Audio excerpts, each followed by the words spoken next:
ஏன்னா ஒரு டிவோட்டி, ஒரு ஹிந்து பக்தர், அவர் அங்க இருக்கக்கூடிய எக்ஸிகியூட்டிவ் ஆஃபீஸரை நோக்கி போறாங்க.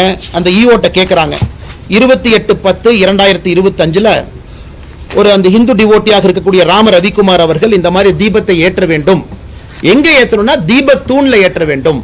இத்தனை காலமாக உச்சி பிள்ளையார் கோவில் பக்கத்துல ஏத்துறாங்க அப்படின்னு 28/10/2025 ரெப்ரசன்டேஷன் கொடுக்குறாங்க எக்ஸிகியூட்டிவ் ஆஃபீஸருக்கு. ஈஓ 3/11/2025 அதை ரிஜெக்ட் பண்றாங்க. நாங்க பர்மிஷன் கொடுக்க மாட்டோம், இத்தனை காலமாக எங்க ஏத்தனமோ அதே உச்சி பிள்ளையார் கோவில்ல தான் ஏற்றுவோம் என்று. அதன் பிறகு ராம ரவிக்குமார் அவர்கள் மதுரை கிளை, மெட்ராஸ் ஹைகோர்ட்டினுடைய மதுரை கிளை, அங்க உங்க ரிட் பெட்டிஷன் ஃபைல் பண்றாங்க. 32317 என்கிற ரிட் பெட்டிஷனை. இந்த மாதிரி எனக்கு ஈஓ பர்மிஷனை டினை பண்ணியிருக்கிறாங்க, எனக்கு நீங்க அனுமதி கொடுக்க வேண்டும், என்னுடைய மத புண்பட்டு இருக்குது அவர் கேட்கிறார். அதன்படி நீதியரசர் அவர்கள் டிசம்பர் மாதம் 1ஆம் தேதி, சில நாட்களுக்கு முன்பு 1/12/2025 தீர்ப்பு கொடுக்கிறாங்க. அந்த தீர்ப்பு மிக தெளிவாக பல விஷயத்தை அதுல பேசுறாங்க. அவங்க இந்த டிமார்கேஷன் இஷ்யூக்குள்ளேயே போகல. இந்த மலையை பொறுத்தவரை சிக்கந்தர் தர்கா இஸ்லாமியர்களுக்கு சொந்தமானது, நெல்லித்தோப்பு இஸ்லாமியர்களுக்கு சொந்தமானது, படிக்கட்டு ஏறுறது இஸ்லாமியர்களுக்கு சொந்தமானது, மற்றபடி இந்த மலை மிச்ச பகுதி எல்லாமே அந்த கோவிலுக்கு சொந்தமானது, குறிப்பாக தீபத்தூணும் கோவிலுக்கு சொந்தமானது என்கின்ற தீர்ப்பில் ஊர்ஜிதம் செய்யறாங்க. இதற்கு முன்பு இருந்த தீர்ப்பு தான் இது. அதன் பிறகு நீதியரசர் அவர்கள் 2 முக்கியமான கருத்துக்களை வைக்கிறாங்க. ஏன் வைக்கணும் அப்படின்னாங்க, தமிழகத்தினுடைய சட்டத்துறை அமைச்சர் திரு ரகுபதி அவர்கள் வேண்டுமென்றே பத்திரிகையாளர் நண்பர்கள் சந்திப்பில் வேண்டுமென்றே சில பொய்களை சொல்லி இருக்கின்றார்கள். அதாவது ஒரு சட்டத்துறை அமைச்சராக இருந்து சத்திய பிரமாணம் எடுத்து பணி செய்ய வேண்டிய ஒருவர் சில பொய்களை சொல்லியிருக்கிறாங்க. நீங்க நல்லா பாருங்க. அதாவது மதுரை நீதியரசர் அவர்கள் தவறான ஒரு தீர்ப்பு கொடுத்திருக்கிறாங்க அப்படிங்கிற வாதத்தை திரு ரகுபதி அவர்கள் வைக்கிறாங்க. என்ன வாதத்தை வைக்கிறாங்கன்னா, இதுல இருக்கக்கூடிய பிரச்சனை எல்லாம் 2014 முடிஞ்சிருச்சு, 2014 அந்த பிரச்சனை முடிஞ்சிருச்சு, அன்னைக்கே டிவிஷன் பெஞ்ச் தீர்ப்பு கொடுத்துட்டாங்க. டிவிஷன் பெஞ்சினுடைய தீர்ப்பு படி உச்சி பிள்ளையார் கோவில்ல மட்டும்தான் நாம தீபத்தை ஏத்தணும், மேல போக வேண்டிய அவசியம் இல்லை. அதனால் நீதியரசர் அவர்கள் தன்னுடைய கடமையை சரியா செய்யல அப்படின்னு. இதை மாண்புமிகு நீதியரசர் அவர்கள் டிசம்பர் 1ஆம் தேதி கொடுத்த தீர்ப்புல மிக முக்கியமா இந்த பாயிண்ட் ஹைலைட் பண்ணி பேசியிருக்கிறார். அவர் எதுவும் மறுக்கல, இந்த பாயிண்ட் ஹைலைட் பண்ணி பேசுறார். அதை மட்டும் ஆங்கிலத்தில் உங்களுக்கு படித்து காட்ட விரும்புகின்றோம். அதாவது 2014 போட்டிருக்கக்கூடிய ரிட் பெட்டிஷன் எதை ரகுபதி அவங்க கோட் பண்றது, 2017 டிவிஷன் பெஞ்ச் ஆர்டர், இது இரண்டும் என்ன சொல்றாங்கன்னா, அதுல பெட்டிஷனர் என்ன கேட்கிறாங்கன்னா, தீபத்தை மலையினுடைய உச்சபட்சமான உச்சியில் ஏற்ற வேண்டும் என்று கேட்கின்றாங்க. So the petitioner wanted the deepam to be lit at the hilltop. He further argued that lighting the lamp near Moksha Deepam is not in consonance with the scripture. The learned judge rightly rejected the request. அவர் 2014 தீர்ப்பை சரின்னு தான் சொல்றார். This was because the title over the hilltop has already been declared as vesting in the Muslim. மலையினுடைய உச்சி பகுதி top most part அது இஸ்லாமியர்களுக்கு சொந்தமானது என்கின்ற 1920 ஓஎஸ் தீர்ப்பை இருக்கு. A settled issue cannot be reopened அப்படிங்கிறார். நான் இந்த இஷ்யூவை திரும்ப ரீஓபன் பண்ணல. ஆனா இன்னைக்கு பெட்டிஷனரை முன்னாடி என்ன கேட்கிறாங்க, தீபத்தூணில் இதை ஏற்ற வேண்டும் என்று கேட்கின்றார்கள். தீபத்தூண் என்பது மலையினுடைய உச்சியில இல்ல. 2014 தீர்ப்பு, 2017 தீர்ப்பு என்பது மலை உச்சியிலே தீபத்தை ஏற்ற வேண்டும் என்கின்ற தீர்ப்பு. அதற்கு மாண்புமிகு நீதியரசர் அவர்கள் அந்த காலகட்டத்தில் கொடுக்கல. அது சரியான காரணம் தான். ஏன்னா இந்த நீதியரசர் சொல்றது அது மிக முக்கியமா தர்காக்கு சொந்தம்னு அது ஊர்ஜிதம் ஆயிருச்சு. ஆனா தீபத்தூண் என்பது மலையினுடைய உச்சியில் கிடையாது. யாருமே போய் தர்காக்கு பக்கத்துல தீபத்தூண்ல ஏற்ற வேண்டும் என்று சொல்லல. தர்காவில் இருந்து 50 மீட்டர் தூரத்துல கொஞ்சம் கீழே இருக்கக்கூடிய தீபத்தூண்ல ஏற்ற வேண்டும் என்பதுதான் இன்னைக்கு போட்டிருக்கக்கூடிய ரெட் பெட்டிஷனுடைய சாராம்சம். The mosque is at the highest peak, the தீபத்தூண் is at the lowest peak. இரண்டுமே வேறு வேறு மலை உச்சியில் இருக்கு. அதனால இதை ட்ரையல் ஜட்ஜ் 1920 ரெகக்னைஸ் பண்ணிட்டாங்க. நான் இதை தவறா பார்க்கல. அதனால் தீபத்தூண்ல அவங்க கார்த்திகை தீபத்தை இந்த பெட்டிஷனர் கேட்டபடி ஏற்றுவதற்கு நான் அனுமதி கொடுக்கிறேன். இதை சட்டத்துறை அமைச்சர் அவர்கள் திருச்சி பத்திரிகை நண்பர்கள் முன்னாடி 2014 2017 ரெட் பெட்டிஷனை கோட் பண்றாங்க. அதே தவறு. அதை முதல்ல இந்த பத்திரிகை மன்றத்தில் நாங்கள் தெரியப்படுத்த விரும்புகின்றோம். அதன் பிறகு சட்டத்துறை அமைச்சர் திரு ரகுபதி அவர்கள் இத்தோடு நிக்கல, மறுபடியும் ஒரு பொய்யை சொல்றார். என்ன பொய்யை சொல்றாருன்னா, 1996 ஒரு தீர்ப்பு எங்களுக்கு சாதகமா வந்திருக்கு, 2014 தீர்ப்பும் எங்களுக்கு சாதகமா வந்திருக்கு, 17 சாதகமா வந்திருக்கு, 1996 சாதகமா வந்திருக்கு. 1996 தீர்ப்பு என்பது அந்த ஆண்டுக்காக கேட்கப்பட்டது.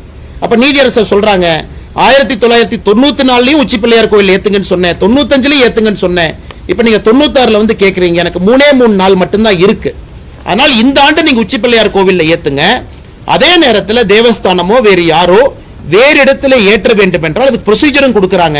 தர்கால இருந்து 15 மீட்டர் தள்ளி ஏத்துங்க அப்படின்னு. சோ 1996 தீர்ப்பை பொறுத்தவரையும் குழப்பம் இல்லை, 2014 குழப்பம் இல்லை, 2017 குழப்பம் இல்லை. இந்த மூன்றும் வேறு வேறு விஷயத்தை எடுத்து இன்னைக்கு ரகுபதி அவர்கள் ஒரு பொய்யை சொல்லி பத்திரிகை நண்பர்கள்ட்ட இன்னைக்கு நீதியரசர் அவர்கள் தவறான தீர்ப்பை கொடுத்திருப்பதா சொல்றாங்க. இதை முதல்ல உங்களுக்கு கிளாரிஃபை பண்ணணும். அந்த மலையை பொறுத்தவரை தீபத்தூண் என்பது மலையினுடைய உச்சியில கிடையாது. மலையினுடைய உச்சியில தர்கா இருக்கு. அதை யாரும் கூட வேண்டும் என்று கேட்கல, அது வேறு. தீபத்தூண் என்பது அந்த 2 மலையில் இருக்கக்கூடிய அந்த சிறிய மலையினுடைய உச்சியில தீபத்தூண் இருக்கு, அதைத்தான் என்று கேட்டிருக்கின்றார்கள். அதற்கு நீதியரசர் அவர்கள் அனுமதி கொடுத்திருக்கிறாங்க. இதோட அவங்க நிக்கல. நீதியரசர் அவர்கள் அனுமதி கொடுத்தாங்க. எப்ப அனுமதி கொடுத்தாங்க? 1/12/2025 கொடுக்கிறாங்க. சோ கார்த்திகை தீபம் 3ஆம் தேதி வருது. 2ஆம் தேதி கோவிலுடைய ஈவோ ஒரு அப்பீல் போடுறார், ஒரு பேருக்கு ஒரு அப்பீல் போட்டு வைக்கிறார். இப்ப நியாயப்படி யாருக்காவது பிரச்சனை இருந்தால் தர்கா அவங்க அப்பீலுக்கு வந்திருக்கணும். இப்ப டிசம்பர் மாதம் 2ஆம் தேதி தர்கா அப்பீலுக்கு வர்றாங்கன்னா அது வேறு விஷயம். ஆனா கோவில் சொத்தை பாதுகாக்க வேண்டிய ஈவோ அப்பீல் பண்ண வேண்டிய அவசியம் என்ன? அந்த கோவிலுடைய எக்ஸிகியூட்டிவ் ஆபீசர் அந்த கோவிலுடைய சொத்தை பாதுகாக்கணும். தீபத்தூண் என்பது கோவிலுடைய சொத்து என்பது ஊர்ஜிதமாயிருச்சு 1920 வேறு வேறு காலகட்டத்தில். அப்படி இருக்கக்கூடிய ஈவோ அவர் எதுக்காக அப்பீல் போறாரு? இந்த நீதியை எதிர்த்து அப்பீலும் சரியா ஃபைல் பண்ணல. இதுல இருந்து தெளிவாக தெரிகிறது அந்த எக்ஸிகியூட்டிவ் ஆபீசரை திராவிட முன்னேற்ற கழகத்தினுடைய அரசு தூண்டி விட்டு எக்ஸிகியூட்டிவ் ஆபீசர் அப்பீல் போக வைக்கிறாங்க. தர்கா இன்னைக்கு வந்திருக்கிறாங்க, வக்ஃப் போர்டும் தர்காவும் இன்னைக்கு வந்திருக்கிறாங்க. இதை எதிர்த்து அப்பீல் இன்னைக்கு வந்திருக்கிறாங்க.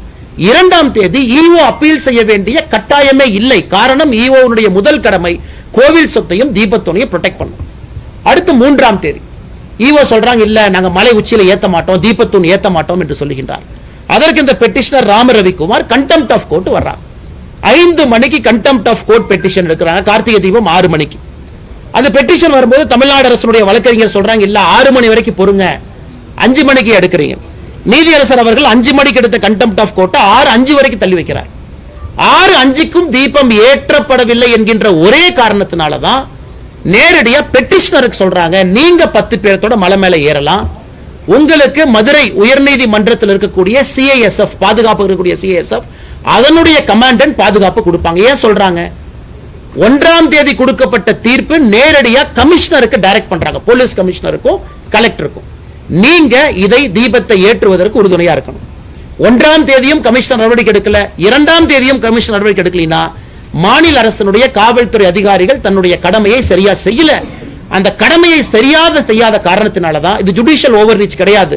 திரு ஜி.ஆர். சாமிநாதன் அவர்கள் 3ஆம் தேதி 6:05 கொடுக்கக்கூடிய தீர்ப்புல கண்டெம்ட் ஆஃப் கோர்ட் பெட்டிஷன்ல மாநில அரசு கடமையை செய்யல, காவல்துறை கடமையை செய்யல, கலெக்டர் கடமையை செய்யல, அதனால் சிஐஎஸ்எஃப் நான் அனுப்புறேன், கமாண்டன்ட் நீங்க கூட போங்க, அந்த 10 பேர் தீபம் ஏற்றுவதற்கு அனுமதி கொடுக்க வேண்டும் என்று சொல்லுகின்றார். இதுல எதுவும் தவறாக இல்லை.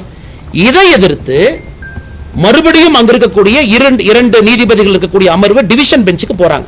எப்ப போறாங்க? அடுத்த நாள் அப்பீல் போறாங்க. இந்த பிரச்சனை எல்லாம் 3ஆம் தேதி இரவு நடக்குது. 4ஆம் தேதி காலையில் அப்பீலுக்கு போறாங்க. இந்த நீதியரசர் சிஐஎஸ்எஃப் விட்டது தப்பு, எப்படி அவங்க சிஐஎஸ்எஃப் அனுமதி கொடுக்கலாம், சட்டம் ஒழுங்கு என்பது மாநில அரசுடைய கட்டுப்பாடுல மட்டும்தான் இருக்கணும், எப்படி மத்திய அரசுக்கும் மாநில அரசுக்கும் கலவரத்தை ஏற்படுத்த முயற்சிக்கின்றார் என்று நீதியரசரின் மீது இவங்க பெட்டிஷனை போட்டிருக்கிறாங்க கோர்ட்ல. அதற்கு அந்த 2 நீதியரசர்கள் திரு ஜெயச்சந்திரன் அவர்கள் திரு கே ராமகிருஷ்ணன் அவர்கள் சொல்றாங்க, இதுல எந்த தவறும் கிடையாது. 1ஆம் தேதி மாநில அரசுக்கு சொன்னாங்க, 1ஆம் தேதி காவல்துறை கமிஷனருக்கு சொன்னாங்க, 1ஆம் தேதி கலெக்டருக்கு சொன்னாங்க, யாருமே வேலை செய்யல. அதன் பிறகுதான் நீதியரசர் அவர்கள் 3ஆம் தேதி 6 மணிக்கு தீபம் ஏற்றப்படவில்லை என்கின்ற காரணத்திற்காக இந்த நீதியை கொடுத்திருக்கிறாங்க. அதனால சிஎஸ்எஃப் அனுப்ப வேண்டும் என்று சொல்லியது எந்த விதத்திலும் தவறில்லை. இது மிக முக்கியமானது. 3ஆம் தேதி ராம ரவிக்குமார் அவர்கள் அங்க இருக்கக்கூடிய நம்முடைய பாரதிய ஜனதா கட்சியினுடைய தலைவர்கள் எல்லாம் போறாங்க தீபம் ஏற்றுவதற்கு உறுதுணையாக. அன்னைக்கு கலெக்டர் என்ன சொல்றாங்கன்னா, கமிஷனர் என்ன சொல்றாங்க, கலெக்டர் 144 சிஆர்பிசி 163 பிஎன்எஸ்எஸ் அந்த சட்டத்தின்படி போட்டிருக்கிறாங்க, அதனால் நீங்க யாருமே போக கூடாது அப்படின்னு காட்டுறாங்க. அதற்கு மரியாதை கொடுத்து சிஏஎஸ்எஃப் முன்னாடி போகல, அதற்கு மரியாதை கொடுத்து ராம ரவிக்குமார் உட்பட பெட்டிஷனர் யாரும் முன்னாடி போகல. 144 போட்டிருக்காங்க. இந்த 2 டிவிஷன் பெஞ்சில் நீதியரசர் அவர்கள் 4ஆம் தேதி 144 சிஆர்பிசி 163 பிஎன்எஸ்எஸ் போட்ட ஃபைல வாங்கி படிக்கிறாங்க. அந்த ஃபைல்ல என்ன இருக்கு? அந்த ஃபைல்ல அவங்க போட்ட 144 சிஆர்பிசி ஒரு ஃப்ராட் என்பது ஊர்ஜிதமாயிருக்கு. ஏன்னா நீதியரசர் அவங்க கேட்கிறாங்க, 144 சிஆர்பிசி எப்ப போட்டீங்க? 3ஆம் தேதி 6:05க்கு திரு சாமிநாதன் அவர்கள் சிஏஎஸ்எஃப் படையோடு மேலே செல்லலாம் என்று 6-5க்கு தீர்ப்பு கொடுக்கறாங்க. நீங்க 144 எப்ப போட்டீங்க? அதுல அந்த நீதியரசர் சொல்றாங்க, the file contains loose sheet of papers containing past history of dispute. The order has been promulgated with effect from 6 p.m. on 3/12. அதுல சொல்றாரு, thus it is very obvious section 163 BNSS order is passed prior to the judicial order or the records are manipulated after this court calls for original file. தவறு மீது மறுபடியும் ஒரு தவறு பண்றாங்க. அதாவது 6 மணியிலிருந்து 144 CRPC 163 BNSS போடுறேன்னு 6 மணியிலிருந்து அந்த ஃபைல் இருக்கு. அப்ப அந்த ஆர்டர் அவங்க 4 மணிக்கு போட்டிருக்காங்க, ஆர்டர் 3 மணிக்கு போட்டிருக்காங்க, ஆர்டர் 2 மணிக்கு போட்டிருக்காங்க, ஃபைல்ல இல்ல. ஆனா நிச்சயமாக நீதியரசர் தீர்ப்பு கொடுத்த பிறகு போடப்படவில்லை. 6-5க்கு திரு சாமிநாதன் அவர்கள் கொடுத்த, நீதியரசர் அவர்கள் கொடுத்த தீர்ப்புக்கு பிறகு 144 CRPC போடப்படவில்லை என்பது இந்த டிவிஷன் பெஞ்சில் இருக்கக்கூடிய 2 நீதியரசர் பெரிய வார்த்தையை பயன்படுத்துறாங்க. IAS IPS அதிகாரிகளுக்கு எதிராக the records are manipulated after the court calls for the original file. கோர்ட்ல வந்து ஒரிஜினல் ஃபைல் கொடுங்க என்று சொல்லிய பிறகு இந்த டாக்குமெண்ட்டை மேனிபுலேட் பண்ணி அரசு கொடுத்திருக்காங்க. மறுபடியும் தவறு. அதன் பிறகு 4ஆம் தேதி நேற்று நம்முடைய பாரதிய ஜனதா கட்சியினுடைய மாநில தலைவர் திரு நயினார் நாகேந்திரன் அவர்கள், நம்முடைய மூத்த தலைவர் அண்ணன் H ராஜாஜி அவர்கள் அவங்க மறுபடியும் போறாங்க. ஏன்னா இந்த 2 ஜட்ஜ் இருக்கக்கூடிய டிவிஷன் பெஞ்ச் அமர்வுல அப்பீல டிஸ்மிஸ் பண்ணதுக்கு அப்புறம் 144 டிஸ்மிஸ் ஆகுது. அதன் பிறகு நாங்க தீபத்தை ஏத்துவோம் என்று போன பொழுது அதை இல்லீகலாக எந்தவித ஆர்டரும் இல்லாம தடுத்திருக்கிறாங்க. 144 நிலுவையில் இல்ல, அப்பீல் நிலுவையில் இல்ல, எங்கேயும் கூட நீதியரசர் திரு சாமிநாதன் அவங்க கொடுத்தது ஸ்டே இல்ல, எதுவுமே இல்லாதப்ப அங்க இருக்கக்கூடிய காவல்துறை அதிகாரிகள் தடுத்தது மட்டுமல்ல, மாநில தலைவர் அண்ணன் நயினார் நாகேந்திரன் அவர்கள் உட்பட, அண்ணன் H ராஜா அவர்கள் உட்பட நம்முடைய தொண்டர்களை தலைவர்களை கைது பண்ணிருக்காங்க. which is an illegal arrest. அதுக்கு எந்த விதமான ஆதாரமும் கிடையாது, எந்த விதமான டாக்குமெண்ட் இல்ல. இந்த அளவுக்கு ஒரு ஆளுகின்ற திராவிட முன்னேற்ற கழகத்தினுடைய அரசு ஒரு நீதியரசர் கொடுத்திருக்கக்கூடிய தீர்ப்புக்கு எதிராக டைரக்ஷன் கொடுத்ததுக்கு அப்புறம் பணி செய்ய வேண்டிய பப்ளிக் சர்வெண்ட், அதனாலதான் commissioner of police is called public servant, collector is called public servant. Public சர்வெண்டாக இருக்கக்கூடிய 2 உயர் அதிகாரிகள் அவங்க அதை தடுத்து, அதன் பிறகு 4ஆம் தேதி நேற்று நடந்த கைது என்பது முழுவதும் இல்லீகல் கைதாக இதை மாற்றி 2 மதத்திற்கு இடையில மோதல் போக்கை கடைபிடித்திருக்கின்றார்கள். இது இன்னும் ஆச்சரியமா நீங்க பாத்தீங்கன்னா, திரு நீதியரசர் சுவாமிநாதன் அவங்க தீர்ப்புல இன்னும் பின்னாடி போறார். 2005ல RDO ஆபீஸ்ல நடந்த பீஸ் கமிட்டி மீட்டிங் நடந்தது. அந்த பீஸ் கமிட்டி மீட்டிங்ல 2 நபர்களும் பங்கேற்றாங்க. அதாவது டிசம்பர் 1ஆம் தேதி 2005 RDO ஆபீஸ்ல திருப்பரங்குன்றம் கார்த்திகை தீபம் ஏற்றுவது சம்பந்தமாக சாயந்தரம் 6 மணிக்கு 13:12 நடக்குது. அதுல வந்து இஸ்லாமிய நண்பர்களும் இந்து சகோதரர்களும் பங்கேற்கிறாங்க. அதுல எங்களுக்கு தர்காலிருந்து 15 மீட்டர் தள்ளி நீங்க தீபத்தை ஏற்றிக் கொள்ளலாம் என்று இஸ்லாமிய நண்பர்கள் கையெழுத்து போட்ட டாக்குமெண்ட் இதுல இருக்கு. மிக தெளிவாக கையெழுத்து போட்டு கொடுத்திருக்காங்க. 2005ல தர்காலிருந்து 15 மீட்டர் தள்ளி நீங்க ஏத்திக்கலாம், எங்களுக்கு எந்த பிரச்சனையும் இல்லை. சோ பிரச்சனை இஸ்லாமியர்களுக்கு இல்ல, பிரச்சனை தர்காக்காரங்களுக்கு இல்ல. இன்னைக்கு 2005 இத கோர்ட்ல என்ன சொல்றாங்கன்னா, இன்னைக்கு வந்து இல்ல இத ஃபோர்ஸ் பண்ணி கையெழுத்து போட சொன்னாங்க, அதனால நாங்க ஃபோர்ஸ் பண்ணி RDO ஆபீஸ்ல கையெழுத்து போட்டோம். 1996லும் இதே போல ஒரு அக்ரிமெண்ட் போடுறாங்க. அந்த அக்ரிமெண்ட்ல கூட இதே போல இஸ்லாமியர் அவர்கள் எங்களுக்கு அப்ஜெக்ஷன் இல்லை. இன்னைக்கு திராவிட முன்னேற்ற கழகத்தினுடைய அரசு சிக்கந்தர் மலைன்னு புதிய பேரை வைக்கிறாங்க, அதை ரசிக்கிறாங்க. சிக்கந்தர் மலைக்கு இவங்க பேரை வச்சுக்கிட்டு ராமநாதபுரத்தினுடைய MP மேல போய் சிக்கன் பிரியாணி சாப்பிடுறாரு, அதை ரசிக்கிறாங்க. நெல்லித்தோப்புக்கு போய் நாங்க ஆடு வெட்டுவோம், கோழி வெட்டுவோம் சொல்றாங்க, அதை ரசிக்கிறாங்க. அதை எதிர்த்து எங்கேயுமே மாநில அரசு போகல. அதை எதிர்த்து டிவோட்டிஸ் போனாங்க. அதை எதிர்த்து இந்து மதத்தை நம்பிக்கையாக வழிபடக்கூடிய டிவோட்டி போறாங்க. எப்பங்க? அக்டோபர் 2025, ஒரு மாசத்துக்கு முன்னாடி அவங்க போய் கோர்ட்ல ஆர்டர் வாங்குறாங்க, நெல்லித்தோப்புல ஆடு கோழி வெட்டக்கூடாது. இன்னைக்கு இவ்வளவு ஆர்வமாக தர்காக்காரங்க செய்யற வேலையெல்லாம் கோவிலினுடைய எக்ஸிகியூட்டிவ் ஆபீசர் பண்றாரு இன்னைக்கு. ஆனா அன்னைக்கு நெல்லித்தோப்புல போய் ஆடு வெட்டலாம், கோழி வெட்டலாம், இவ அப்ஜெக்ட் பண்ணல, தமிழ்நாடு அரசு அப்ஜெக்ட் பண்ணல. சிக்கந்தர் மலைன்னு பேர் சொல்றாங்க, தமிழ்நாடு அரசு அப்ஜெக்ட் பண்ணல. அந்த MP 100 பேர்த்த கூட்டு போய் சாப்பிடுறாரு, அப்ஜெக்ட் பண்ணல. அன்னைக்கு எங்கேயுமே அப்ஜெக்ட் பண்ணாதவங்க அன்னைக்கு அந்த நீதியரசருடைய தீர்ப்பும் கூட அதையும் குறிப்பிட்டிருக்கிறார்.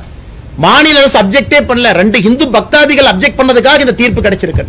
அப்படி இருக்கும் பொழுது ஒருதலை பட்சமாக தமிழகத்துல இந்து மதத்தை நம்பக்கூடிய பக்தர்களுக்கு எதிராக மிக முக்கியமாக அப்பீஸ்மென்ட் பாலிடிக்ஸ் உச்சபட்சமான ஒரு அரசியலை திராவிட முன்னேற்ற கழகத்தினுடைய அரசு செய்யறாங்க. என் கையில் இருக்கக்கூடிய லிஸ்ட் பாத்தீங்கன்னா தமிழகத்துல எங்கெல்லாம் இந்து கோவிலை இடிச்சாங்க, திராவிட முன்னேற்ற கழகம் ஆட்சிக்கு வந்த பிறகு இந்து கோயிலை இடிச்சது. இதுல நிறைய கோவை மாநகர் முத்தானம்மன் கோயில் இருந்து, வேத விநாயகர் டெம்பிள் மின் ரோடு சென்னையில இருந்து, சூலூர் வாசுதேவர் டெம்பிள் இருந்து, தஞ்சாவூர் குபேர விநாயகர் டெம்பிள் இருந்து, கீழவாசல் பகுதி ஆதி மாரியம்மன் கோவில் இருந்து, அரியலூர் மாவட்டம் சனீஸ்வரன் பகவான் கோயில் மேட்டுப்பாளையம், திருவள்ளூர், பெரம்பூர், அது இருக்குதுங்க லிஸ்ட் இருக்கு. 161 தாண்டிட்டாங்க. அதுல சில ரெக்கார்டை பாத்தீங்கன்னா கோர்ட் சொன்னாங்க இடிச்சோம். கோர்ட் எப்ப சொன்னாங்க? சாயந்தரம் தீர்ப்பு கொடுத்தாங்க. எப்ப இடிச்சீங்க? அடுத்த நாள் காலையில் 2 மணிக்கு. அப்ப கோர்ட் வேணுமா? அதாவது சில இந்து கோவிலை இடிக்கும் பொழுது கோர்ட் சொன்னாங்க நாங்க இடிச்சோம். அது சில order by Madras high court citing encouragement, Madurai corporation high court direction, night கொடுத்தாங்கன்னா காலையில் 2 மணிக்கு இடிச்சாங்க. அன்னைக்கு கோர்ட் வேணும். ஏன்னா ஒரு கோவிலை இடின்னு கோர்ட் தீர்ப்பு கொடுத்ததுக்கு அப்புறம் காலையில் 2 மணிக்கு இடிச்சாங்க. ஆனா இன்னைக்கு அதே கோர்ட் திருப்பரங்குன்றம் மலையின் மீது தீபத்தூண்ல தீபத்தை ஏத்துங்கன்னு கோர்ட் சொல்லும் பொழுது இவர்களுக்கு கோர்ட் வேண்டாம். கிட்டத்தட்ட 161 கோயில்ல பல இடத்துக்கு சோர்ஸே இல்ல, ஆர்டரே இல்ல. எந்த ஆர்டர் பேசிஸ்ல அவங்க இடிச்சாங்க? கோர்ட் ஆர்டர் இல்ல. அப்படி இருக்கும் பொழுது எத்தனை சர்ச்சை, எத்தனை மாஸ்க இல்லீகலா அவங்க இடிச்சிருக்காங்க.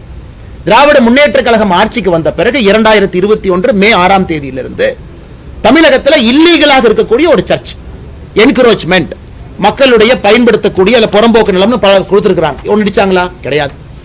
எத்தனை மசூதி இடிச்சிருக்காங்க? கிடையாது. தமிழ்நாட்டில் எந்த சர்ச்சும் மசூதியும் ஆக்கிரமிப்பு நிலத்தில் இல்லையா? இருக்கு. ஆனால் என்ன ஒரு நியாயம்? எல்லா இதையும் இடிக்காதீங்க, எல்லாருக்கும் அவங்கவுங்க பகுதியில் வழிபாட்டு உரிமையை கொடுங்க. அதைத்தான் நாம கேட்கிறோம். அல்லது ஒருதலை பட்சமாக 161 கோயிலுக்கு மேல இடிச்சிட்டு இன்னைக்கு உயர்நீதிமன்றம் ஒரு தீர்ப்பு கொடுத்த பிறகு அதை பின்பற்ற மாட்டோம் என்று சொல்லி மிகப்பெரிய சட்ட பிரச்சனை உருவாக்கி இன்னைக்கு பார்லிமெண்ட்ல போய் பேசுறாங்க. பார்லிமெண்ட்ல பேச வேண்டிய நிலைமை என்னங்க? பார்லிமெண்ட்ல இவர்கள் போய் இந்தியாவினுடைய மத நல்லிணக்கத்தை கெடுத்துட்டேன்னு இவங்க பேசணும், அரசியலமைப்பு சட்டத்தை தூக்கி போட்டு விட்டேன் என்று பேசணும், ஒரு கோர்ட் கொடுத்த ஆர்டரை ஃபாலோ பண்ணலின்னு தான் பார்லிமெண்ட்ல பேசணும்.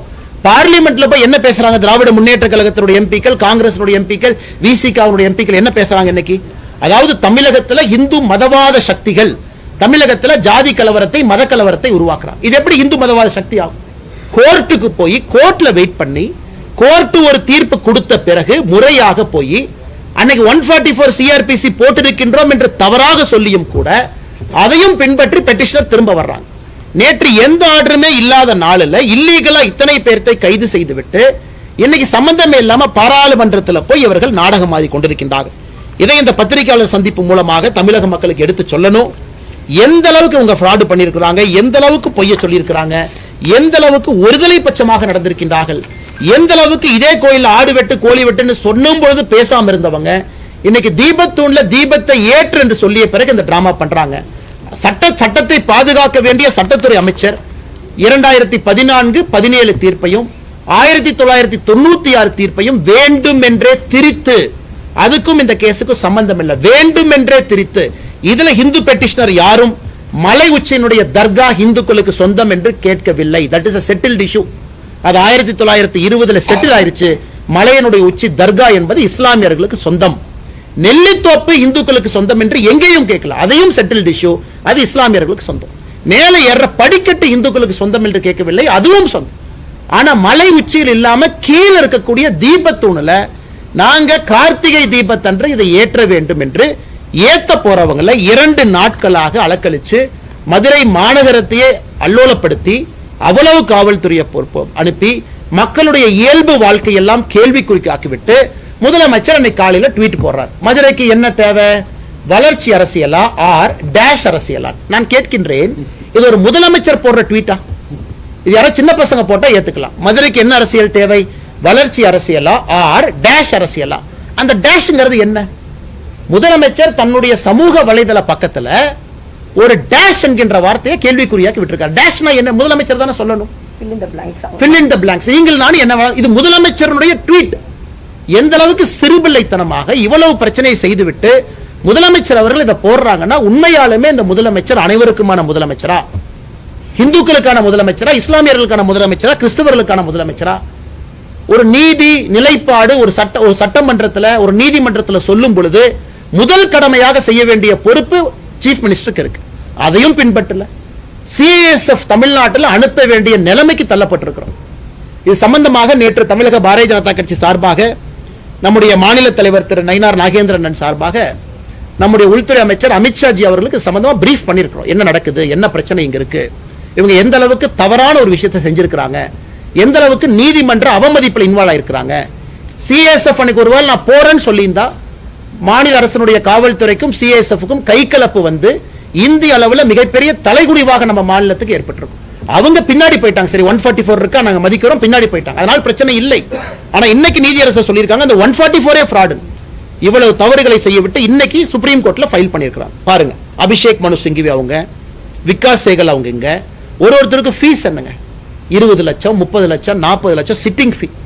இன்னைக்கு மதுரை அமர்வு நீதிமன்றத்திற்கு ஒரு பெரிய சீனியர் சுப்ரீம் கோர்ட் லாயர் வந்திருக்கிறாங்க. அங்க அபிஷேக் மனு சிங்கிவி இவ்வளவு கேலி கூத்தாக்கி விட்டு மறுபடியும் உச்ச நீதிமன்றத்துக்கு போவோம், மறுபடியும் முதல்ல இருந்து ஆரம்பிப்போம். அதனால்தான் இதை பாரதிய ஜனதா கட்சி நாங்கள் அனைவரும் வன்மையாக கண்டிக்கின்றோம்.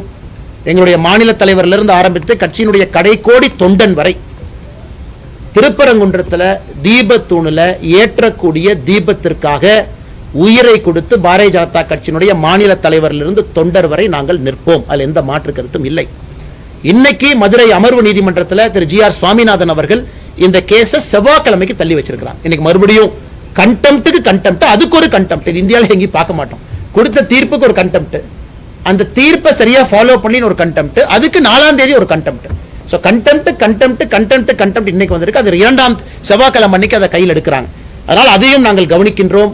உச்சநீதிமன்றத்தில் இன்னைக்கு அட்மிட் பண்ணியிருக்கிறாங்க. அதே நேரத்தில் தலைமை நீதிபதி சிஜேஐ அவங்க என்ன சொல்லியிருக்கிறாங்க, இது அவசரமாக எடுக்க வேண்டிய வழக்கு கிடையாது, அவசரமான இன்னைக்கு நம்பர் போட்டு எடுக்க மாட்டேன், நீங்க ரெஜிஸ்ட்ரியில கொடுங்க, வழக்கமா வர்றப்ப வரட்டும் என்று சொல்லியிருக்கின்றார்கள். அதனால் அதையும் பொறுத்திருந்து பார்ப்போம். நீதி நிலைநாட்டப்பட்டிருக்கிறது இங்க நீதிமன்றத்தில். ஆனா தரையில மக்களாட்சி என்று சொல்லக்கூடிய ஜனநாயகத்தில் முதலமைச்சர் அதை கேள்விக்குறியாக்கி இவ்வளவு பேர்த்துக்கு பிரச்சனை உருவாக்கி லாட்டி சார்ஜ் மண்டை உடைந்து மாநிலத்தினுடைய இளைஞரணி தலைவர் தம்பி எஸ்.ஜி. சூர்யாவிலிருந்து நிறைய மதுரை மாநகர் மாவட்டத்தினுடைய தலைவர் எல்லாருக்குமே பல இடத்துல காயம் பட்டிருக்கின்றார்கள். எதற்கு இவர்கள் அநியாயம் பண்றாங்க கேட்டா எங்களுக்கு மதவாத சக்தி என்கின்ற பெயர். அதனால் தமிழிசை அக்கா எல்லாமே இங்க இருக்கிறாங்க. இதை விவரமாக உங்களுக்கு சொல்லணும், உங்களுக்கு தெரிஞ்சிருக்கும், இருந்து சொல்லணும். 1920 இருந்து 96 2014 17 2025 தீர்ப்பு, இது வந்திருக்கக்கூடிய அனைத்தும் சாமானிய மனிதன், நீங்க இந்துவாருங்க இஸ்லாமியராங்க கிறிஸ்தவராங்க, சாமானிய மனிதன் இதை உத்து பார்த்தாங்கன்னா அவர்களுக்கு நியாயம் புரியும். யாருக்கும் எதிரானவங்க கிடையாது. தர்கால இஸ்லாமியர் போய் வழிபடட்டும், அப்பே இல்லை. நெல்லித்தோப்புக்கு அவங்க போட்டும், படியை பயன்படுத்தி மேலே ஏறட்டும், யாரும் அவர்களை தடுக்கவில்லை. இந்துக்கள் கேட்பது கோவிலுடைய எல்லை பகுதிக்குள்ள கோவிலுடைய கட்டுப்பாட்டில் இருக்கக்கூடிய தீபத்தூண்ல நாங்க கார்த்திகை தீபத்தன்னைக்கு ஒரே ஒரு நாள் ஏத்துறோம். அது பாத்தீங்கன்னா பல இடத்துல சொல்லியிருக்கிறாங்க, ஒரு மலையின் மீது ஒரு தீபத்தை ஏத்துறோம்னா அதை பாற்ற வீட்டில் நம்ம ஏத்துவோம். இந்த மலையின் உச்சியில தீபம் ஏற்றுவதற்கான காரணம் என்னங்க, மலை வந்து பெரும்பாலும் அந்த பகுதியினுடைய ஒரு உயர்ந்த நிலையில் இருக்கும். எல்லோரும் அதை பார்க்கலாம், சுற்றி இருக்கக்கூடிய கிராமத்தில் பார்க்கலாம். ஒரு காலகட்டத்தில் வாட்ச் டைம் யாருமே இல்லாத காலகட்டத்தில் எல்லாருமே கோபுரத்தை பார்ப்பாங்க. அங்க தீபம் ஏற்றப்பட்ட பிறகு வீட்டில் விளக்கேற்றுவாங்க. இதுதான் நடைமுறை. இதை 100 ஆண்டு காலமாக இது வேறு வேறு காலகட்டத்தால் இது தவிர்க்கப்பட்டிருக்கிறது. இன்னைக்கு மறுபடியும் ஒரு வாய்ப்பு, நியாயமான முறையில் நீதிமன்றம் கொடுத்திருக்கக்கூடிய வாய்ப்பை திராவிட முன்னேற்ற கழகத்தினுடைய அரசு தட்டி பறிக்கிறாங்க. வன்மையாக கண்டிக்கின்றோம். ஆனால் நிச்சயமாக மத்திய அரசும் இதை கவனித்துக் கொண்டிருக்கின்றார்கள், உள்துறை அமைச்சரும் இதை கவனித்துக் கொண்டிருக்கின்றார்கள், நீதி அரசர்களும் கவனித்துக் கொண்டிருக்கின்றார்கள். அதனால் திராவிட முன்னேற்ற கழகத்தினுடைய கபட நாடகம் எத்தனை நாளைக்கு போகும் என்பதை பொறுத்திருந்து ஷெல்லின் வந்து ஒரு வெப்சைட் மூலமா வந்து மேக்ஸ் கத்துட்டு இருக்கா. மேக்ஸ் வந்து கொஞ்சம் ஈஸியாவும் நம்மளுக்கு வந்து ராமரவிக்குமார் அவரோட 5 பேர் 6 பெட்டிஷனருக்காகத்தான் நிறைய பேர் அதுவும் கேட்டீங்க, எதுக்கு 10 பேர் அனுப்பணும்? 6 பெட்டிஷனர் கூட 4 பேர் லாயர் இருக்கலாம், 10 பேர். அதனால இத்தனை பெட்டிஷனரும் இதுவரை அமைதி காக்குறாங்க. யாரும் இஸ்லாமிய சகோதரர்களுக்கு எதிராக ஒரு வார்த்தை தவறா பேசல, யாரும் தர்கா எங்களுக்கு சொந்தம் என்று கேட்கல, யாரும் நெல்லித்தோப்பை எங்களுக்கு சொந்தம் என்று கேட்கல. மிக அமைதியான முறையில் அறவழியில லட்டி சார்ஜ் அடி வாங்கிக்கிட்டு எல்லாரும் நிக்கிறாங்க. எங்களுடைய உரிமையை நிலைநாட்டி கொடுத்திருக்கக்கூடிய நீதிமன்றம் சொல்லியிருப்பதை நாங்க செய்யறோம். அப்படி இருக்கும் பொழுது எங்க இவங்க மதக்கலவரத்தை ஏற்படுத்தினாங்க? பப்ளிக் ப்ராப்பர்ட்டியை சேதப்படுத்தினாங்களா? இத்தனை போலீஸை குவிக்கிறாங்க, ஆயிரக்கணக்கான போலீஸை மதுரையில குவிக்கிறாங்க. எங்கேயாச்சும் ஒருத்தர் இந்த பெட்டிஷனர் கூட வந்தவங்க பாரதிய ஜனதா கட்சியினுடைய தொண்டர்கள், இந்து முன்னணியினுடைய தொண்டர்கள், எங்கேயாச்சும் ஒரு பப்ளிக் ப்ராப்பர்ட்டி, ஒரு கார் கண்ணாடி உடைச்சோம், ஒரு பப்ளிக் டிரான்ஸ்போர்ட்டை உடைச்சோம்? இன்னைக்கு கலவரத்தை செய்வது யார்? மதுரை மாநகரத்தினுடைய காவல்துறை. எவ்வளவு பேரிகேட் போட்டிருக்காங்க? ஆயிரக்கணக்கான பேரிகேட். கலவரத்தை ஏற்படுத்துறது அவங்க, எங்கேயும் ஒண்ணு உடையல, இவங்க போய் யாரை தாக்கல, எந்த பொது சொத்துக்கும் சேதத்தை ஏற்படுத்தல. அப்படி இருக்கும் பொழுது எப்படி மத கலவரம் ஆன்டிசிபேட் பண்றாங்க? இது மட்டும் இல்லப்பா, ஒரே நாள் தீபம் ஏத்துறதுனா மாத்திரம் மத கலவரம் வந்துருமான்னு ஜட்ஜி கேட்டிருக்காங்க. ஜட்ஜ் பாருங்க, ஒரே நாள் 3ஆம் தேதி டிசம்பர், அக்கா சொல்றாங்க டிசம்பர் 3ஆம் தேதி 6 மணிக்கு தீபத்தை ஏத்திட்டு வந்துடுறாங்க. அதன் பிறகு 4ஆம் தேதி போறதில்ல, 5ஆம் தேதி போறதில்ல, அடுத்த தீபத்துக்கு போவாங்க. அப்படி இருக்கும் பொழுது எப்படி அதனால் மத கலவரம் ஏற்படும்? அதுவும் நீதியரசர் இன்னும் ஒரு படி போறாரு. இங்க பாருங்க, கோவிலுடைய சொத்தை பாதுகாங்கிறார். இந்த தீபத்தூணே கோவிலுடைய சொத்து. நீங்க தீபத்தை ஏத்தினா தானே அதை பாதுகாக்க முடியும். அதனால தயவு செய்து தீபத்தை ஏத்துங்கன்னு சொல்றாங்க. விசித்திரம், நம்முடைய தலைவர்கள் சொன்னது போல, அக்கா சொன்னது போல, தர்காவுடைய அதிகாரிகள் போய் அப்பீல் பண்ணல, கோவிலுடைய ஈஓ போய் அப்பீல் பண்றாங்க. இதை விட வெக்கக்கேடு நம்ம எங்கேயாச்சும் பார்த்திருக்கிறோமா?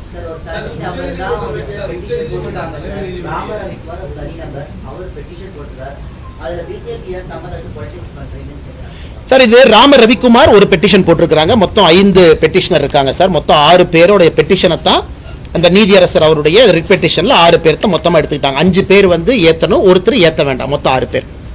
இப்ப அரசியல் கட்சியினுடைய அடிப்படை உரிமை, அடிப்படை கடமை மக்களுக்காக நிற்பது. நாங்கள் மக்கள் மனநிலையை பிரதிபலிக்கிறோம். மதுரை மாநகரத்தில் இருக்கக்கூடிய மக்கள் மனநிலையை பிரதிபலிக்கிறோம். அவர்களும் மக்கள் தான். நீதிமன்றம் ஒரு தீர்ப்பு கொடுக்கறாங்க, அதற்கு பாரதிய ஜனதா கட்சி ஆதரவா இருக்கு.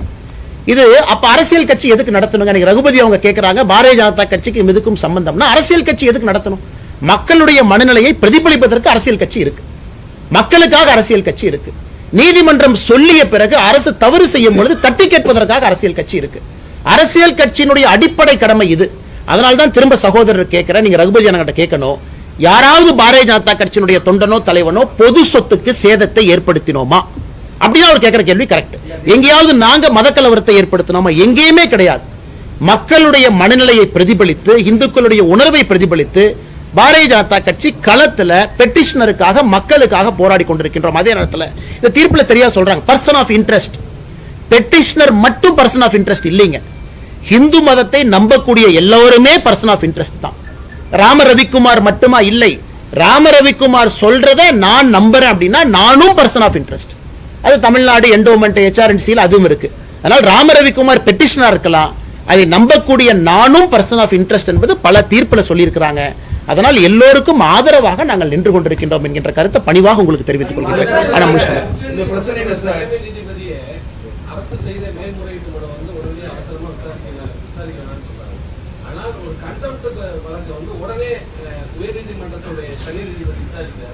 நீதிபதி விமர்சனம் பண்றாங்க. நீதிபதியுடைய ஜட்ஜ்மெண்ட் விமர்சனம் பண்ணி ஆர்ப்பாட்டம் பண்ணிருக்காங்க. நீதிபதியா அவர் இருக்கிறதுக்கு தகுதி இல்லைங்க.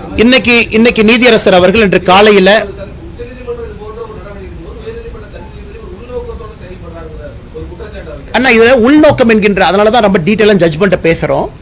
அவர் 1996 ஜட்ஜ்மெண்ட்டை மீறி இருந்தால் பரவாயில்ல, 2014 மீறி இருந்தா பரவாயில்ல, 17 மீறி இருந்தா பரவாயில்ல. அதைத்தான் ரகுபதி அவர்கள் சொல்றாங்க. ஜட்ஜ்மெண்ட்டே வேறு என்பது உங்கள் முன்னால் நாங்கள் வைக்கின்றோம். இந்த ஜட்ஜ்மெண்ட்டே வேறு. இரண்டாவதுங்கண்ணா, நீதியரசர் அவர்கள் கண்டெம்ட் எப்ப எடுத்தாருன்னா 5 மணிக்கு கண்டெம்ட் எடுக்கிறாரு 3ஆம் தேதி. அட்வொகேட் ஜெனரல் சொல்றாங்க, இல்லைங்க ஐயா 6 மணிக்கு தான் தீபம் ஏத்தும், அதுக்காக கண்டெம்ட்டை 1 மணி நேரம் தள்ளி வைக்கிறார். 6:05க்கு தீபம் ஏற்படுத்த சகோதரருக்கு தெரியும். அரசு வழக்கறிஞர்கிட்ட கேட்கிறார், ஈஓ எங்கின்னு. ஈஓ போனை சுவிட்ச் ஆஃப் பண்ணிட்டாருங்க ஐயா. நான் சொல்றது 3ஆம் தேதி 6:05க்கு நடந்த கண்டெம்ட்ல ஏற்பாடு செய்யல, பெட்டிஷனரை கூப்பிடல, 1ஆம் தேதி ஈஓ நடவடிக்கை எடுக்கல, 2ஆம் தேதி எடுக்கல, 3ஆம் தேதி கண்டெம்ட் ஆஃப் பெட்டிஷன் வரும்போது, கோர்ட் வரும்பொழுது அரசு வழக்கறிஞர்கிட்ட கேட்கறாங்க, ஈஓக்கு போனை போடுங்க. ஈஓ அவைலபிள் இல்லைங்கிறாங்க. சோ ஈஓ வரல, வீடியோ கான்ஃபரன்ஸ் வரல. இன்னைக்கு மதுரையினுடைய போலீஸ் கமிஷனர், கலெக்டர் சம்மன் பண்ணிருக்காங்க, வரல. இன்னைக்கும் நீதியரசர் சொல்லியிருக்கிறாங்க, ஜாதிகளை உள்ளலுக்குறீங்க, தவறா பேசுறீங்க, பொய்ய சொல்றீங்க, எங்களுடைய பொறுமைக்கும் எல்லை இருக்கு, பொறுமையா பார்த்துக்கிட்டு இருக்கோம், செவ்வாய்க்கிழமை அன்னைக்கு தள்ளி வச்சிருக்கோம். எங்களை பொறுத்தவரை நீதியரசர் அவர் வரம்புக்குள்ள நடந்திருக்கிறாரு. எக்ஸசிவ் ஜுடிஷியல் ஓவர் ரீச் எங்கேயுமே இல்லை. மாநில அரசு தன்னுடைய வரம்பை எல்லாம் மீறி இதை கேலி கூத்தாக்கி இருக்கிறாங்கிறது எங்களுடைய வாதம்.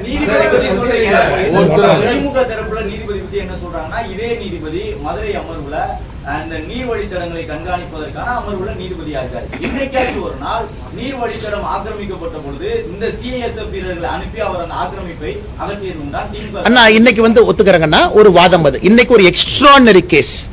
அதாவது 1ஆம் தேதி அவங்க சிஏஎஸ்எஃப் அனுப்பல. 1ஆம் தேதி போலீஸ் கமிஷனருக்கு டைரக்ஷன் கொடுக்கிறாரு. டிசம்பர் 1ஆம் தேதி கலெக்டருக்கு டைரக்ஷன் கொடுக்கிறார். 2ஆம் தேதி அவர் கையில் எடுக்கல. 2ஆம் தேதியும் லோக்கல் போலீஸ் தான் இருக்கிறாங்க. 3ஆம் தேதி தீபம் ஏற்றப்படவில்லை என்று தெரிந்த பிறகு 6/5க்கு தான் அவர் சொல்றாரு, 6/5க்கு தான் சொல்றாரு இந்த மாதிரி வந்து சிஏஎஸ்எஃப் கொடுக்கிறோம். இது வந்து அப்பீல் அந்த டிவிஷன் பெஞ்சில் ஜெயச்சந்திரன் ராமகிருஷ்ணன் அவங்ககிட்ட அந்த கேள்வியை கேட்கும் பொழுது நீதியரசர்கள் சொல்றாங்க, the service of CASF was provided only because the state police refused to give protection and comply with the court direction. In case the state missionary disobey the court order and refuse to give protection, the court cannot stand helpless. அதாவது நீதியரசர் திரு GR. Swaminathan அவர்கள் எடுத்திருக்கக்கூடிய அந்த தீர்ப்பு முடிவுக்கு அடுத்த நாள் division பெஞ்சில் நீதியரசர் ஜெயச்சந்திரன் அவர்களும் ராமகிருஷ்ணன் அவர்களும் முழு ஆதரவு கொடுத்திருக்கிறாங்க. அதாவது ஒரு நீதிபதி இல்ல. இன்னைக்கு திமுகவினுடைய சட்ட அமைச்சர் மாண்புமிகு திரு ரகுபதி அவர்கள் ஜி.ஆர். சுவாமிநாதன் அவர்கள் மீது கை காமிச்சாங்கன்னா அடுத்த நாள் 2 நீதிபதியும் ஊர்ஜிதம் பண்ணியிருக்கிறாங்க. அதனால் எங்களை பொறுத்தவரை திமுகவினுடைய அமைச்சர் அரசு எல்லோருமே நீதி அரசர்களுக்கு எதிராக இங்கே பணிபுரிகின்றார்கள் என்பது ஊர்ஜிதமாகும்.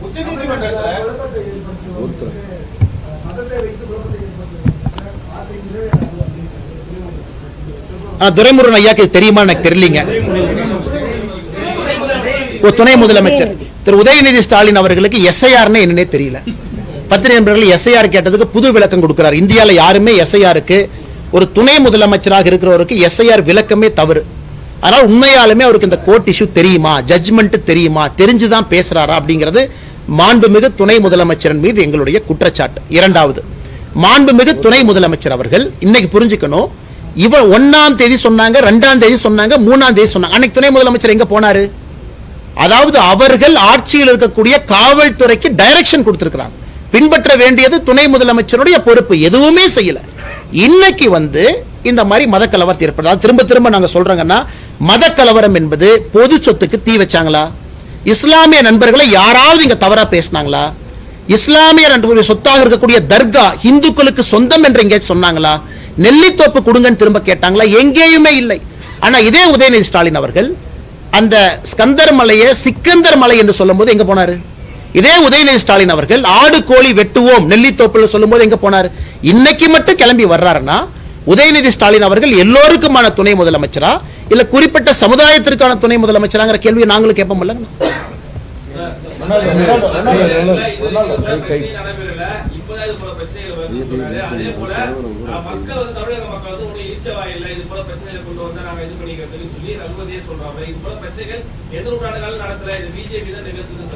எங்களை பொறுத்தவரை இங்க குமரகுரு அண்ணன் வரும்பொழுது எங்களுடைய வழக்கறிஞர் பிரிவினுடைய தலைவர் அவங்க இருந்தாங்க. அவங்க வழக்கறிஞர்கிட்ட பேசும்பொழுது மேலே வரும்பொழுது சொன்னாங்க, மாநில தலைவரோட அனுமதியை பெற்று பாரதிய ஜனதா கட்சி திரு சட்ட அமைச்சர் ரகுபதி அவர்கள் மீது கண்டெம்ட் ஆஃப் கோர்ட்டுக்கு போறோம் அப்படின்னு. காரணம், நீதி அரசரை பற்றி தவறா பேசியிருப்பது, ஜட்ஜ்மெண்ட்டை குழப்பி பேசியிருப்பது, நீதி அரசர்களுடைய மாண்பை ஒரு சட்டத்துறை அமைச்சரே அதை தவறாக வழிநடத்தியிருக்கிறார். ரகுபதி அவங்க பிரஸ் மீட்டை பொறுத்த வரைக்கும் நேற்றைய பிரஸ் மீட்டே அது கண்டெம்ட் பிரஸ் மீட். அது ஏன்னா தவறான தகவலை சட்ட அமைச்சராக உங்கள் முன்னாடி சொல்லியிருக்கிறாங்க. அதை பாரதிய ஜனதா கட்சியினுடைய தலைவர் அண்ணன் குமரகுரு அவங்க இருக்கிறாங்க, எங்களுடைய வழக்கறிஞர் பிரிவினுடைய தலைவர். ஏன்னா ரகுபதி அவர்களுக்கு தெரியணும், பொறுப்பான பொறுப்பில் இருந்து கொண்டு பொய்யை சொல்லக்கூடாது என்று. மிச்ச துரைமுருகன் அவர்களாக இருக்கட்டும், உதயநிதி ஸ்டாலின் அவர்களாக இருக்கட்டும், அவர்கள் சொல்வது ஒரு பக்கம், நீங்க கேட்டுக்கணும், நாங்க சொல்றதையும் நீங்க கேட்கறீங்க. நாங்க ஆதாரத்தின் அடிப்படையில் எல்லாத்தையும் உங்க முன்னாடி வைக்கிறோம். இதுல எங்க தவறு நீங்க சுட்டி காட்டுங்கண்ணா. நீதியரசர் அவங்க சொல்றாங்க, மலை உச்சியின் மீது கிடையாது, உச்சிக்கு கீழே இருக்கக்கூடிய இன்னொரு மலையில் இருக்கக்கூடிய உச்சியில தர்கா இருக்கு. அவரே பர்சனலா போய் இன்ஸ்பெக்ட் பண்றாரு. திரு ஜி.ஆர். சாமிநாதன் அவர்கள் இந்த ரிட் பெட்டிஷன் அட்மிட் ஆன உடனே அவரு நடந்து போறாரு, எல்லாத்தையும் கூட வர சொல்றாரு. நீதியரசர் போய் எல்லாத்தையும் இன்ஸ்பெக்ட் பண்ணிட்டு வந்து தீர்ப்பு கொடுக்கிறார். அப்படின்னா ஒரு ஸ்பாட்டுக்கு போகாம தீர்ப்பு கொடுக்கல, ஸ்பாட்டுக்கு போயிட்டு தான் தீர்ப்பு கொடுக்கிறார். அப்படி இருக்கும் பொழுது திரும்ப திரும்ப திரும்ப நீதிமன்றத்தை குறை சொல்வது, நீதியரசரை குறை சொல்வது, திரும்ப திரும்ப இதே வேலையை செய்யறாங்கன்னா எப்படி? இப்பதான் பார்த்தோம், இந்தியால முதல் முறையாக மாநில அரசு மெட்ராஸ் ஹைகோர்ட் கொலிஜியம் ரெக்கமெண்ட் பண்ண உடனே திருப்பி அனுப்பியிருக்கிறாங்க. அதையும் பார்த்து இந்தியாவில் எங்கேயுமே நடக்காத விஷயம். இன்னைக்கு தமிழ்நாட்டில் மாநில அரசு Madras high court collegium Madras high court நீதியரசர்களாக யார் வர வேண்டும் என்கின்ற ரெக்கமெண்டேஷனை மாநில அரசு இந்திய அரசியல் வரலாற்றில் முதல்ல திருப்பி அனுப்பியிருக்காங்க. அப்ப என்ன, உங்களுக்கு பிடிச்ச ஜட்ஜி தான் வரணும், பிடிக்காத ஜட்ஜி வந்தா கேள்வி கேட்பீங்க. நீங்க போடுற ஜட்ஜி தான் வரணும். நிறைய நீதியரசர்கள், நாங்க எந்த நீதியரசர்கள் மீது தவறா சொல்லல, இதற்கு முன்பு திமுக கட்சியில் இருந்தவங்க அப்பா இருந்தவங்க நாங்க ஏத்துக்கிட்டோம். ஏன் ஏத்துக்கிட்டோம்? அது ஒரு ப்ராசஸ்ல வந்திருக்காங்க, கொலிஜியத்துல வந்திருக்காங்க. மாநில அரசு ஏத்துக்கிட்டாங்க, மத்திய அரசு ஏத்துக்கிட்டாங்க, உச்சநீதிமன்றத்தினுடைய கொலிஜியம் ஏத்துக்கிட்டாங்க. நாங்க எங்கேயுமே கேள்வி கேட்கலையே. ஆனா முதல் முறையாக கேள்வி கேட்டு தெரியப்படுத்துறாங்கன்னா நீதிமன்றத்தின் மீது அவர்களுக்கு நம்பிக்கை இருக்கதா என்பதை திராவிட முன்னேற்ற கழகத்தினுடைய அரசு தெளிவுபடுத்தணும். பெண்களை வந்து வழிபட விடணும்னு சொல்லி உச்சநீதிமன்றம் கூறிய போது பாஜக அதை நிராகரித்தது, அதுக்கு அப்போஸ் பண்ணியிருந்தது. ஆனா சபரிமலை ஐயப்பன் கோயில்ல பெண்களை வந்து வழிபட அனுமதிக்கணும் அப்படின்னு சொல்லி பாஜக அதை வந்து எதிர்த்து உச்சநீதிமன்ற தீர்ப்புக்கு எதிராக சொல்லியிருந்தது. ஆனா இதே திருப்பரங்குன்றம் தீர்ப்புல வந்து நீதிபதி கொடுத்த தீர்ப்பை வந்து ஏற்றுக்கணும். நல்லவேளை இந்த கேள்வி கேட்டீங்கன்னா நிறைய பேர் இது கேட்கறாங்க. நல்ல கேள்வி, அருமையான கேள்வி, பதில் சொல்றோம். ஆனா பதில் சொல்றேன், விமர்சனம் எல்லாம் நல்ல கேள்வி. 100 ஆண்டுகளுக்கு முன்பு திருப்பரங்குன்றத்துல தீபத்தூண்ல தான் தீபம் ஏத்துனாங்க. 100 ஆண்டுகளுக்கு முன்பு, 100 ஆண்டுகளாகத்தான் தீபத்தூண் ஏன் கட்டி வைக்கணுங்கண்ணா? ஒரு கோவில் 1200 ஆண்டுகளுக்கு பழமையான ஒரு கோவில், அந்த கோவில்ல தீபத்தூண் எது கட்டி வைக்கணும்? தீபம் ஏத்துறதுக்கு. 100 ஆண்டுகளுக்கு முன்பு தீபம் ஏத்தி இருக்கிறாங்க, 100 ஆண்டுகளாக ஏற்றப்படவில்லை. ஆனா சபரிமலையில 100 ஆண்டுகளுக்கு முன்பு பெண்கள் உள்ள போனாங்களா? போகல. புதிதாக ஒரு விஷயத்தை சொல்லும் போது எதிர்க்கிறோம், ஆகம சாஸ்திரத்துக்கு எதிராக சொல்லும் பொழுது எதிர்க்கிறோம். 100 ஆண்டுகளுக்கு முன்பு தீபத்தூண் இருந்துச்சு. ஆனா 100 ஆண்டுகளுக்கு முன்பு சபரிமலையில பெண்கள் உள்ள போனாங்களா? இல்லை. சபரிமலையில ஆண்டாண்டு காலமாக இருக்கக்கூடிய வழக்கத்தை மாற்றி புதுசா ஒரு பொய்யை சொல்லும் போது நாங்க எதிர்க்கிறோம். அதே மாதிரி திருப்பரங்குன்றத்தில் ஆண்டாண்டு காலமாக இருந்த வழக்கத்தை 100 ஆண்டுகளா செயல்படுத்தல, இன்னைக்கு செயல்படுத்த வேண்டும் என்ற நீதிமன்றம் தீர்ப்பு கொடுக்கும் பொழுது அதற்கு அரணாக நாங்கள் நிற்கின்றோம். ஆனால் எங்கள் நிலைப்பாட்டில் சபரிமலையாக இருந்தாலும் திருப்பரங்குன்றம் இருந்தாலும் இந்து மக்களுடைய உணர்வு, அவங்க என்ன நினைக்கிறாங்க, எது நியாயமோ, கோர்ட் என்ன சொல்லி இருக்கோ அதுலயும் பாத்தீங்கன்னா சரி. சபரிமலை எதற்காக கோர்ட் அப்பீல் நிறுத்தி வச்சாங்க? இந்த போராட்டத்தை பார்த்தாங்க, தவறுன்னு புரிஞ்சுக்கிட்டாங்க, அப்பீல் வந்து போச்சு, கேரள அரசே தன் ஸ்டாண்ட மாத்துச்சு. அதனால் இன்னைக்கு இந்த மாதிரி ஒரு குழப்பமான ஒரு விஷயத்தை திமுக சொல்றாங்கன்னா உங்களுக்கு சபரிமலை இஷ்யூவும் புரியல, திருப்பரங்குன்ற இஷ்யூவும் புரியல, ரெண்டையும் குழப்பி சொல்லுகின்றார்கள். எங்களை பொறுத்தவரை எங்கள் நிலைப்பாடு சமமாக சரியாக இருக்கு.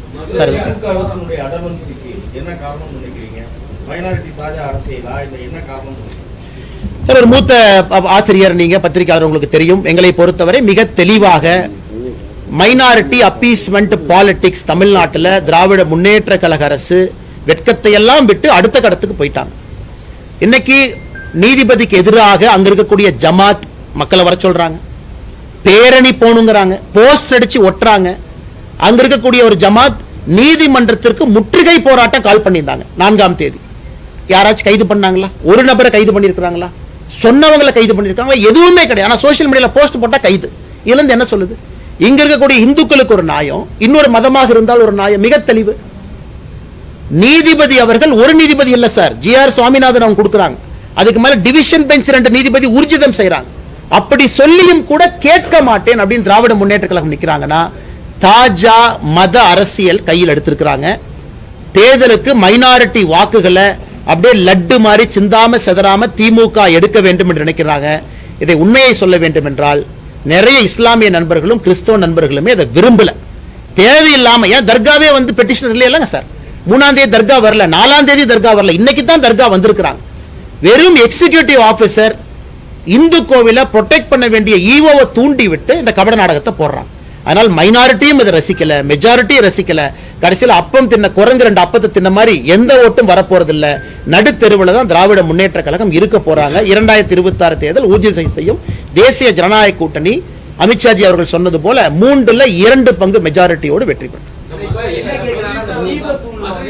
நிறைய வழக்குலாம் சுட்டி காட்டி 1990 தொடக்கத்தில் தீபத்தூணில் அந்த தீபம் ஏற்றக்கூடிய வழக்கை எப்ப நிறுத்தப்படுச்சு? தர்காங்கிற கட்டமைப்பு உருவாக்கப்பட்ட பிறகா இல்ல பிரிட்டிஷ் ஆட்சி நிறுத்தப்ப அந்த மேலெல்லாம் விளக்கு ஏற்றக்கூடாது, குண்டு வீசிப்பாங்க வெளிநாட்டு மாநிலங்கள் 2ஆம் உலக போர் காலகட்டத்தில் அப்படின்னு சொன்னதுனால நிறுத்துறாங்களா? எந்த காலகட்டத்தில்? ஆனா இந்த நீதியரசருடைய தீர்ப்பு, அதற்கு முன்பு இருந்த தீர்ப்புகளோ சரியா எந்த ஆண்டுல நிறுத்தினாங்க அப்படின்னு எந்த தீர்ப்புல இல்லைங்க. 1920 தீர்ப்புல இருந்து கூட இல்ல. 1920லும் தீபத்தூண் இருந்துச்சு. 1920 தீர்ப்புல யாருக்கு எது சொந்தம் அப்படிங்கறது அந்த தீர்ப்புங்கண்ணா. ஆனா இன்னைக்கு அங்க இருக்கக்கூடிய அர்ச்சகர்கள் என்ன சொல்றாங்க, எங்க அப்பா எங்க தாத்தா அவர்களுடைய பேச்சை வச்சு நாங்க சொல்றோம், இது சராசரியாக 1920 காலகட்டத்திலிருந்து ஏற்றப்படவில்லை அப்படிங்கிறது அவங்க கருத்து. அப்படின்னா 105 வருஷம், 105 இயர்ஸ். அவங்க இன்னைக்கு பேச்சு வழக்காத்தான் சொல்றாங்க, எங்கேயுமே ரெக்கார்டட் டாக்குமெண்டட் இந்த ஆண்டு நிறுத்தணும், இந்த ஆண்டு உச்சி பிள்ளையார் கோயிலுக்கு நாங்க கொண்டு வந்து எங்கேயுமே கிடையாது. இன்னொரு காரணம் என்னன்னா, இதுல பெட்டிஷனர் சொல்றாங்க மோட்ச தீபம் தான் உச்சி பிள்ளையார் கோவில் பக்கத்துல மோட்ச தீபம் தான் ஒரு காலத்தில் ஏற்றப்பட்டிருந்தது. கார்த்திகை தீபம் என்பது எப்பொழுதுமே தீபத்தூண்ல இருந்துச்சு. எப்ப அது நிறுத்தப்பட்டதோ மோட்ச தீபம் ஏற்றக்கூடிய இடத்துல தான் கார்த்திகை தீபம் ஒன்னா வருது. அதே ஆகம சாஸ்திரத்தின்படி தவறுங்கிறது ஒரு ஆர்குமெண்ட். அதனால இன்னைக்கு தீர்ப்பு ஹிஸ்டாரிக்கல் ரெக்கார்ட்ஸ் எல்லாம் பார்த்து இதற்கு முன்பு இருந்த நடைமுறையை திரும்ப கொண்டு வந்திருக்கிறாங்க. அதனால் இன்னைக்கு மாநில அரசு அவங்க கையில ரெக்கார்ட் இருக்கு, அவங்க கையில என்டோமெண்ட் ரெக்கார்ட் இருக்கு, அவங்க கையில ஈஓ இருக்கிறாங்க. ஈஓ வந்து 3ஆம் தேதி 2ஆம் தேதி ஃபைல் பண்ணது, 1ஆம் தேதி தீர்ப்பு வந்து 2ஆம் தேதி ஃபைல் பண்ணது பாத்தீங்கன்னா ஒரே ஒரு பேஜை மட்டும்தான் ரெஜிஸ்ட்ரியில ஃபைல் பண்றாங்க. அதையும் நீதிபதி சுட்டி காட்டுறாங்க. ஒப்புக்கு சப்பானியா ஈஓ வந்து ஒரு பேஜை ஃபைல் பண்ணிட்டு ஓடிட்டாரு, அதுவும் இன்அட்மிசிபிள். சோ ஈஓ பொறுத்த வரைக்கும் 1ஆம் தேதி தீர்ப்பு கொடுத்தா 2ஆம் தேதி அப்ஜெக்ட் பண்ணும், போய் பேப்பர் கொடுத்து வந்துட்டார். எந்தவித சப்போர்ட்டிங் டாக்குமெண்ட் இல்ல. அப்படித்தான் இன்னைக்கு ஈஓ இருக்கிறாங்க. அதனால் திரும்பவும் நாங்க பத்திரிகை நண்பர்களுக்கு வலியுறுத்துகின்றோம், நீங்க பாக்குறீங்க, நீங்க கிரவுண்ட்ல இருக்கிறீங்க, நீங்க கிரவுண்ட்ல போய் பாப்பீங்க, இது மத கலவரத்தை ஏற்படுத்துவதற்கான முயற்சி இல்லை. கடந்த 5 நாட்களாக யாராவது இஸ்லாமியருக்கு எதிராக பேசுறாங்களா? இல்லை. பொது சொத்தை சேதப்படுத்தினாங்களா? இல்லை. காவல்துறை தவறான ஒரு விஷயத்தை சொல்லும் பொழுது கூட ஒபே பண்ணாங்களா? ஆமாம். 144 சிஆர்பிசியே பொய், அதை ஏத்துக்கிட்டு திரும்பி வந்தாங்களா? உண்மை. நேற்று மாநில தலைவர் நயினார் நாகேந்திரன் ராஜா அண்ணன் நம்ம தொண்டர்களை கைது பண்றதற்கு காவல்துறைக்கு அனுமதி இருக்கா? இல்லை. ஏன்னா நேற்று 144 இல்லை. இத்தனையும் பொறுத்து கொண்டிருக்கின்றோம். ஆனா திமுக எங்களை பார்த்து நாங்க தவறு செய்யறோம்னு சொல்றது எப்படி பொறுத்துக்க முடியுங்க?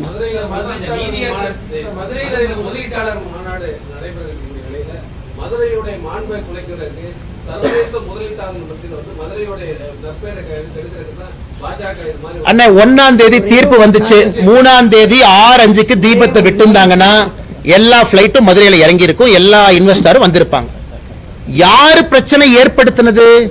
3ஆம் தேதி 6 மணிக்கு தீபத்தை ஏத்துங்கன்னு சொன்ன பிறகு நான் ஏற்ற மாட்டேன் என்று சொன்னவர் பிரச்சனையை உருவாக்குனாரா, இல்ல நீதிமன்றம் சொல்லி இருக்குன்னு வீதிக்கு வந்தவங்க பிரச்சனை உருவாக்குனாங்களா? சோ எல்லோருக்குமே தெளிவா தெரியும், நீதிமன்றம் சொன்னதை கேட்க மாட்டோம் என்று சொன்ன திராவிட முன்னேற்ற கழகம் தான் பிரச்சனை உருவாக்குனாங்க. அது மட்டும் இல்லைங்கன்னா, திராவிட முன்னேற்ற கழகத்துக்கு மதுரை இன்வெஸ்டர் சமிட்டுக்கு யாரும் வரமாட்டோம் என்று சொல்லியிருப்பாங்க போல. அதனால அதை திசை திருப்புவதற்காக அவங்களே இந்த பிரச்சனை ஆரம்பிச்சிருக்காங்க. அப்படித்தான் நாங்க பாக்குறோம். நீ முதலீட்டாளர் சமிட் நல்லா நடத்தணும் திமுக அரசு முடிவு பண்ணியிருந்தாங்கன்னா அவங்க இந்த பிரச்சனையை வளர விடுறாங்க. தீர்ப்பு வந்துச்சு, 3ஆம் தேதி தீபத்தை ஏத்துறதுக்கு போலீஸ் 2 பேர்த்த கூட அனுப்பிச்சிருப்பாங்களேனா, அதுவும் 10 பேர் மட்டும் வாங்கினா எதுக்கு அத்தனை பேர் போறாங்க? 10 பேர் தான் போறாங்க. இல்லப்பா பெட்டிஷனர் மட்டும்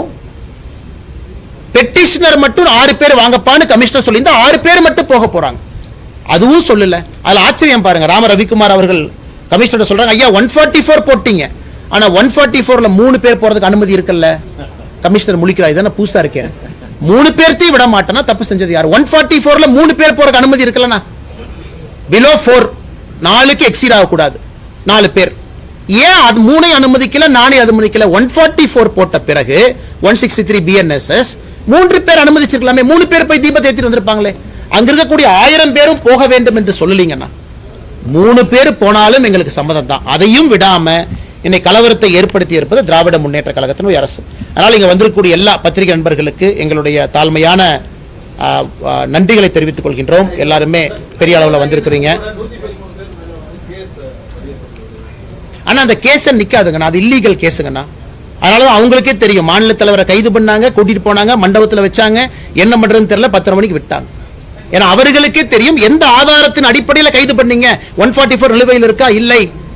ஒரு தேசிய கட்சியினுடைய மாநில தலைவர், அவருக்கு பொறுப்பு இருக்கு, போனாரு, எந்த ஆதாரத்தில் கைது பண்ணீங்க?